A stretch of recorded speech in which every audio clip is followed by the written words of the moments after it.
Tinitiyak ng PHIVOLCS na mas handa ang Pilipinas sakaling yanigin ng malakas na lindol. Alamin natin ang mga hakbang ng pamahalaan ukol dito sa balitang pambansa ni Ryan Lesiges ng PTV Manila. Kung ikukumpara sa mga nakaraang taon, mas handa na daw ngayon ang Pilipinas sa pagtama ng malakas na lindol.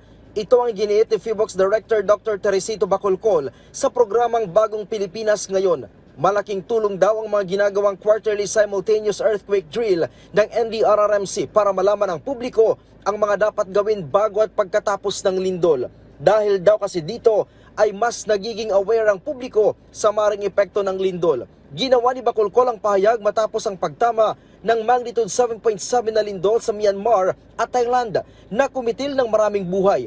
Pero posible nga ba ang pagtama ng magnitude 7.7 na lindol sa bansa? Yes, mas mataas pa kaysa magnitude 7.7 na lindol ang pwede nating maranasan. And in fact, naranasan na natin ito dati pa, noong July 16, 1990, Luzon earthquake, umabot ang lindol ng magnitude 7.8. At noong August 17 naman, 1976, nagkaroon naman tayo ng magnitude 8.1 sa may Mindanao.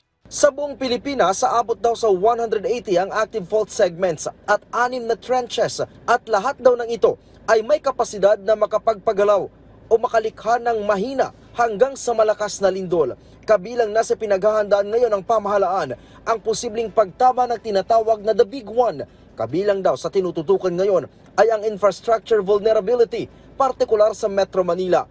Karamihan daw kasi sa mga gusali, tulay at iba pa ay hindi earthquake resistant. Retrofitting and reinforcing buildings are important at ito naman ay ginagawa ng ating gobyerno. Mas mainam din daw kung laging may nakahandang emergency kits o emergency bag na may pagkain, tubig, gamot at flashlight na tatagal ng 3 araw. Mahalaga rin yung pag-usapan at pagpraktisan yung duck cover and hold with other family members and magtakda ng meeting point kung sakaling magkahiwa-hiwalay ang family members during an earthquake.